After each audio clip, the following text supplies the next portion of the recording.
channel. Well, here with another reaction video again. This is almost turning into a reaction channel.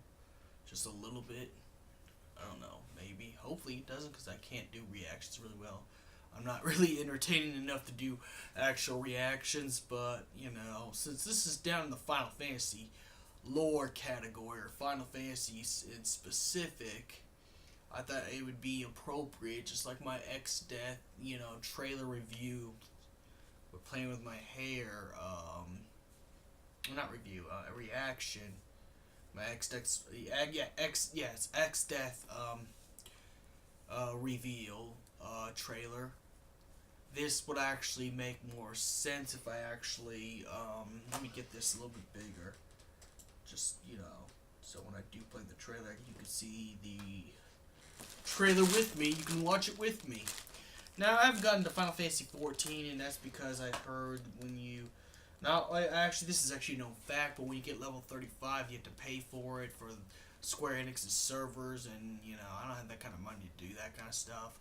Hopefully, if you get Stormblood, it becomes free, but I guess they said it's going to be free for a while on Stormblood, so even longer times than, you know, the original Final Fantasy 14. So this might get me back in the Final Fantasy 14.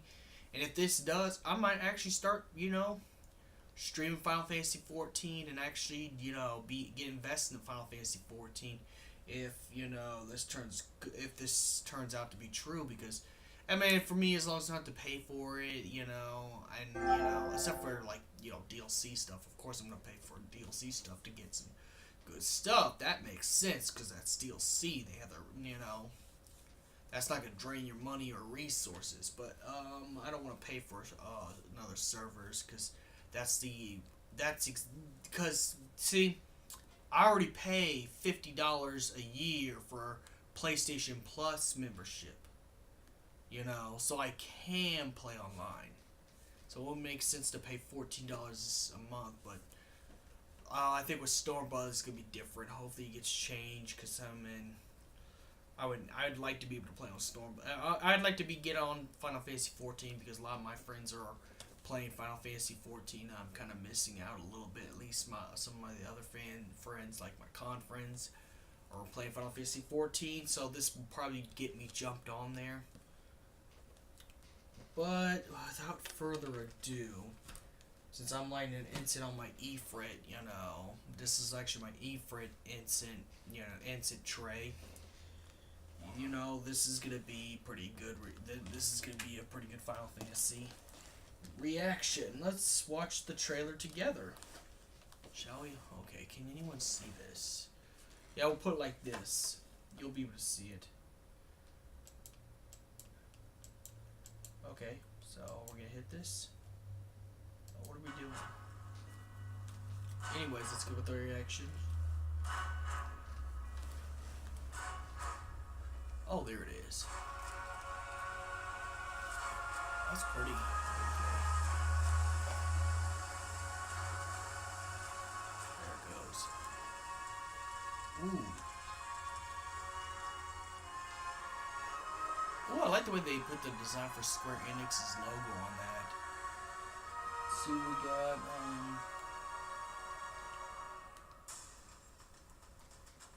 oh, that's the dancer class. That's what that is.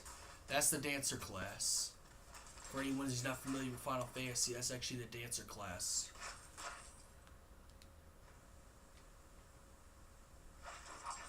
And I think that's a monk class that guy is. Okay.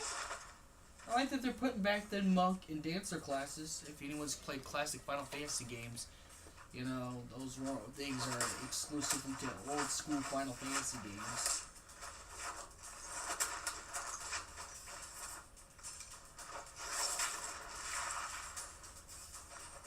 And this is definitely going to get me back into Final Fantasy 14. Ooh, the graphics are just as clean and smooth, just like Final Fantasy 15 is. This actually makes me want to play the game even more.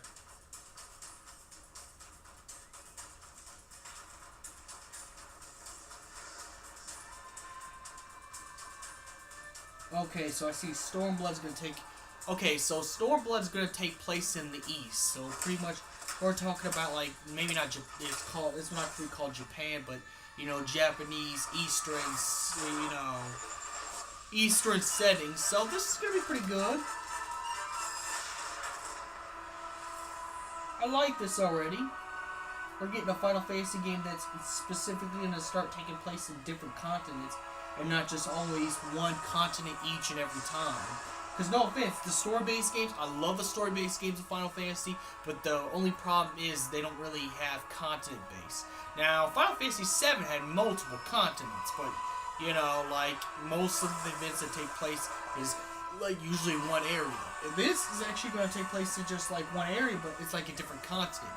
Kind of like in Final Fantasy 14, I mean, not 14, I mean, sorry, possible Final Fantasy 16, it's a Middle Eastern, you know, area.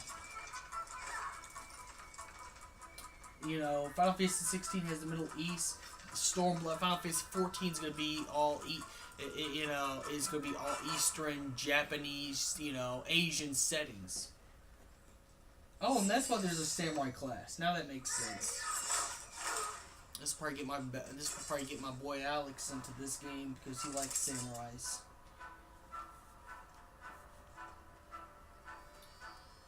Oh my god, it looks like Oron's type of samurai uniform. Oh, that's pretty cool. I don't know, I might choose samurai class. I might actually choose samurai class, possibly, for Stormblood. But this looks good. No, I actually might want to get into this. Even if I can't play multiplayer online anymore due to, you know, once I get to level 35, I had to pay for it. I'm pretty sure they have a story and campaign mode on this, so you don't have to really worry about, you know...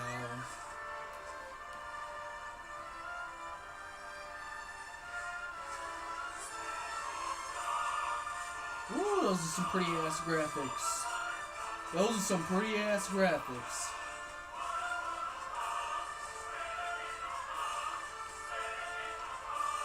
Oh, you get two samurai outfit types. I like the one that looks like Oron. That's the one I want.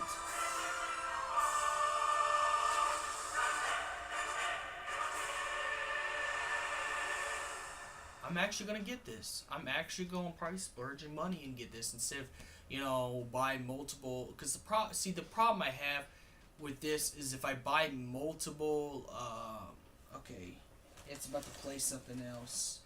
I don't need it to do that. No. Please don't do that. I mean, that looks pretty nice. Come to think of it, that looks really good. That looks really good, to be quite honest. It's like, instead of spending like multiple dollars on each expansion, I might as well just wait till Stormblood comes in there, buy that, get the Heavensford and this expansion together, because I'm pretty sure it's going to come with the original Realm Reborn thing on there. So now let me show you the Angie's Philosophy trailer. Yeah, Angie's Philosophy trailer, or what the fan base thinks is going to turn to Final Fantasy 16. So you could see that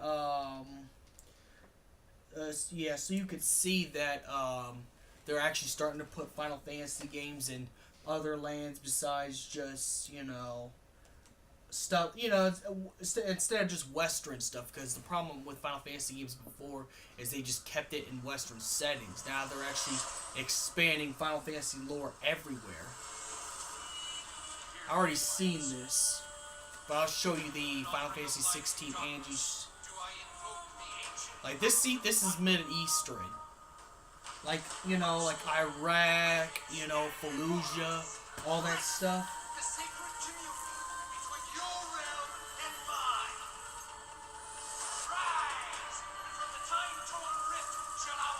But I'm glad that they're not showing me this trailer.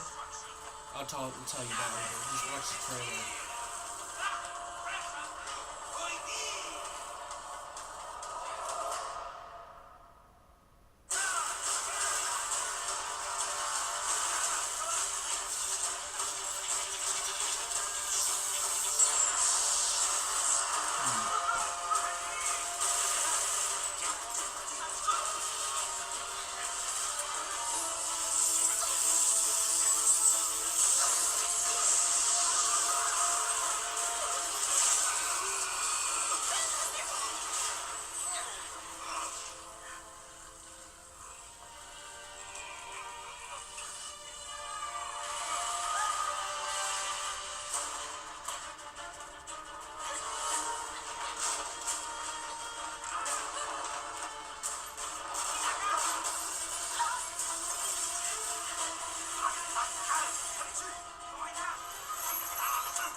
much of this goes long.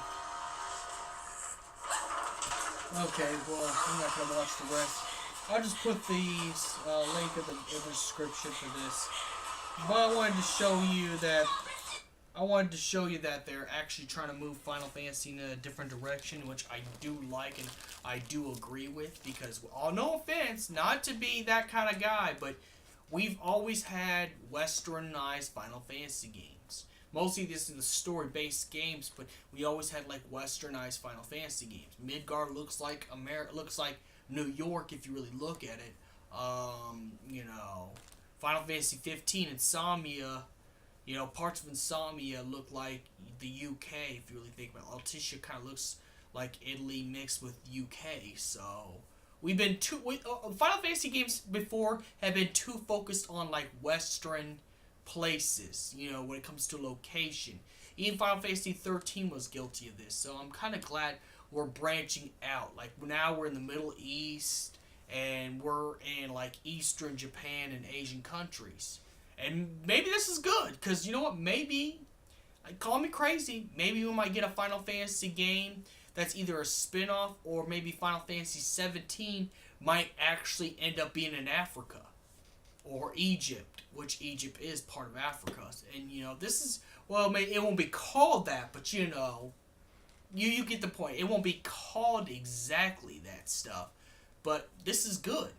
We're actually getting diverse in Final Fantasy games, and that's going to build the Final Fantasy fan base up even more now. We're getting into the new millennium of Final Fantasy games, and I like this. I like what we're doing. We're actually going further than what we know. Now we got places that are different than the usual, no offense, Western, Europe and European and United States looking stuff. Now we're getting to Japan. We're getting into the mid Eastern countries. And this is good because Final Fantasy 16 might follow this path, and we might have something that's like Africa. So this could be a breaking stone to make Final Fantasy even more popular than it is. So tell me what you think in the comments below. May the crystal be with you. I will link both trailers into the description below.